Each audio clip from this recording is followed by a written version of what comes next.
美国终于下场了。当地时间1月11号凌晨2点半，美国艾森豪威尔号航母打击群与英国皇家空军的4架台风战机对也门胡塞武装展开军事行动，用来回应之前胡塞武装对红海商船和美军舰队展开的袭击。今天大兵就根据网上的资料讲讲这次军事行动的全过程，在视频最后呢，还有个关于 F-22的彩蛋。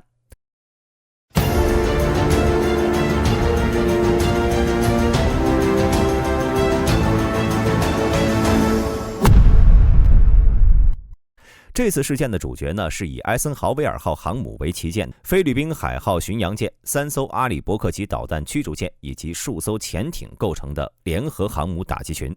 艾森豪威尔号航空母舰是一艘尼米兹级航母，排水量约为10万吨，甲板长333米，机库内呢最多能搭载90架高速战机和直升机。作为一艘核动力航母，艾森豪威尔号上有2个550兆瓦的核反应堆，使其海上速度能达到60公里每小时。除了艾森豪威尔号航母外呢，菲律宾海号巡洋舰是航母编队中的第2大舰，长173米，排水量9700吨。作为一艘导弹巡洋舰，菲律宾海号在编队中主要承担导弹攻击和防御任务。在舰桥两端的甲板上设有2门61单元的 MK41 垂发系统，能够发射包括战斧巡航导弹在内的多种地对地导弹。剩下3艘阿里伯克级驱逐舰分别是梅森号、拉邦号以及格雷夫利号。作为美军护航编队的主力，阿里伯克级驱逐舰的吨位已经超过了某些轻型巡洋舰。以格雷夫利号为例，其排水量达到了9300吨，仅比菲律宾海号巡洋舰少了500吨。在攻击系统上，格雷夫利号有一大一小2个垂直导弹发射系统，共有96个导弹发射单元，主炮为 MK45 Mod 4 127毫米舰炮，副炮呢为2台25毫米 MK38 机炮，1台20毫米密集阵系统。在海面之下呢，还有2到3艘潜艇为编队护航。目前已知的其中一艘为佛罗里达号潜艇，这是一艘俄亥俄级战略核潜艇，但经过常态化改造，佛罗里达号将用于发射3叉戟洲际导弹的发射井改造成了专门用于发射巡航导弹的发射井。这些经过常态化改造的俄亥俄级，其舷号从 SSBN 改为了 SSGN。目前呢，佛罗里达号能够同时潜射7枚战斧巡航导弹，艇内一共储存了154枚战斧。除了美国海军的艾森豪威尔号航母战斗群外，英国也参与了这次行动。由皇家空军第83远征航空大队所属的第903远征航空联队，目前联队呢共有6架台风战机处于服役状态。这个联队的驻扎地点呢在阿克罗蒂里军事基地，位于塞浦路斯西南角。该军事基地是英国的一块飞地，也是英国空军在中东的重要跳板。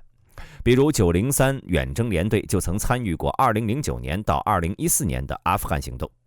聊过了登场角色，下面大兵再来聊聊美军航母编队的行动过程。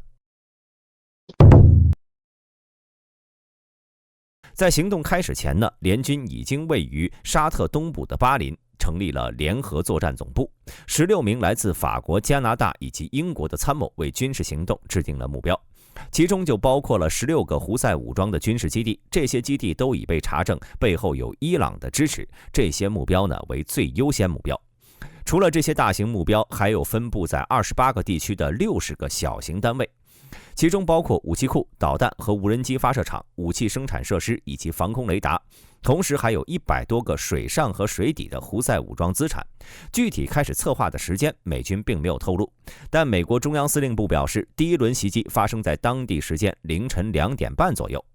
战斧导弹呢，作为这次军事行动的开场，他们的主要任务呢是袭击胡塞武装的防空雷达和武器系统，为接下来的行动打开道路。目前这些战斧的发射数量尚不明确，但从公布的照片显示，格雷夫利号驱逐舰至少发射了1枚战斧巡航导弹。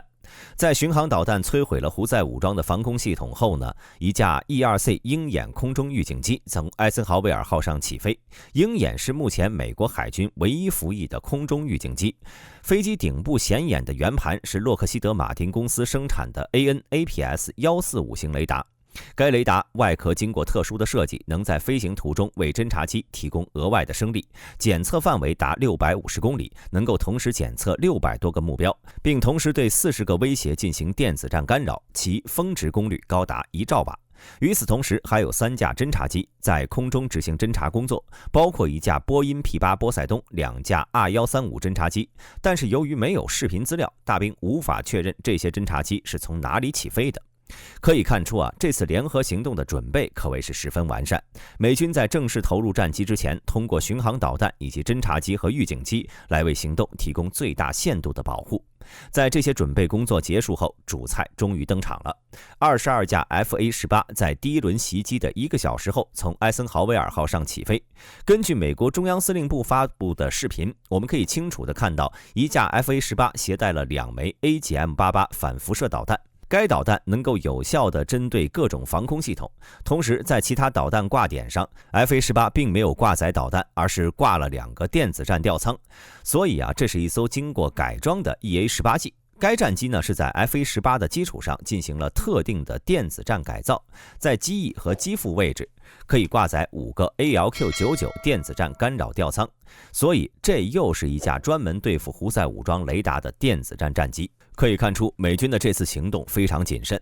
至于负责地面攻击的 FA-18，由于拍摄角度的问题，大兵呢是没有看到其机翼。不过，根据英国国防部透露的消息，这次联军使用的主要是宝石路精确制导炸弹，该炸弹通过激光进行制导，并由多种衍生型号。目前呢尚不清楚 FA-18 使用的具体是哪一种型号。与此同时，英国皇家空军903远征航空联队几乎是倾巢而出，4架台风战机从阿克罗地里空军基地起飞。由于英国的照片比较清晰，这次呢我们能看到903联队的台风战机携带了 AIM-120 中程空空导弹以及 BVR-AAM 流星空空导弹。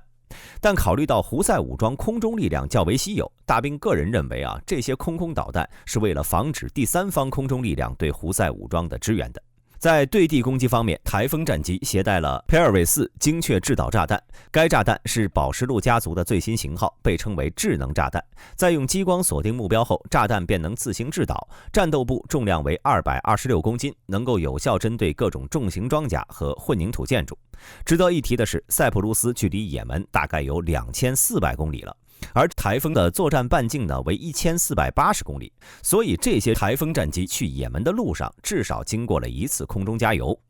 由于英国呢只有1架空中加油机，所以我们能很清楚地得出负责空中加油的是 A330 旅行者号，但加油位置尚不清楚。在当地时间3点45左右，美军展开了第2轮战斧导弹袭击。这次的目标呢，主要是一些防空雷达，但只发射了几枚。美军貌似对攻击次数有着严格的限制，使整次军事行动的攻击次数停留在了67次。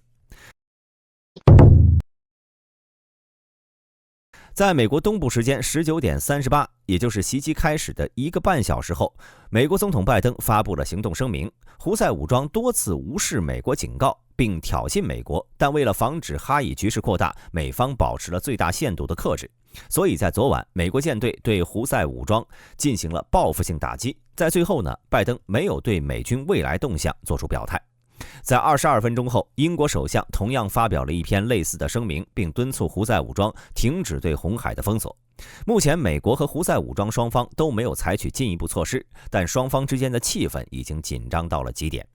然而这时发生了一件意外的事情。就在事件发生后的9小时之后呢，美国前总统特朗普发表公开演说，他谴责了拜登使用 F-22对也门采取的军事行动，声称拜登在引发第3次世界大战。然而，无论是美国中央司令部还是英国国防部门都没有发表关于 F-22的内容，这让网友认为特朗普可能是搞混了 F-22和 FA-18的区别，所以只是一个普通的口误，也没有引起太多的关注。但出人意料的是，几乎在同一时间，胡塞武装官员就声称他们击落了一架 F-22战机，以作为昨晚美军轰炸也门的报复。这下局势就变得模糊不清了。按理说，特朗普和胡塞武装应该没有提前通过口供。既然如此，相隔万里的两人为何会不约而同地提到美军行动中使用过 F-22呢？甚至伴随着 F-22被击落的消息，还有一段视频流传了出来。视频中显示一群中东居民围绕着一架飞机残骸周围。视频发布者声称，这就是被胡塞武装击落的 F-22。大兵认为胡塞武装击落 F-22的可能性那真不大，原因有3点。第一， F-22作为一种空中优势战机，根本没有必要参加这次行动，因为这次美军的目标呢是胡塞武装的地面设施，而胡塞武装也几乎没有空中力量， F-22在这次行动中根本没有用武之地势。第二呢，就算美军为了防止可能出现的第三方力量派出了 F-22护航，那么这架 F-22要从哪里出发？要知道 F-22是没有舰载机版本的，距离也门最近的美军基地位于波斯湾内的巴林，该基地离胡塞武装宣称的 F-22坠毁地点相距1300公里，而它的最大作战半径仅为1100公里，就算美军要用 F-22也是鞭长莫及。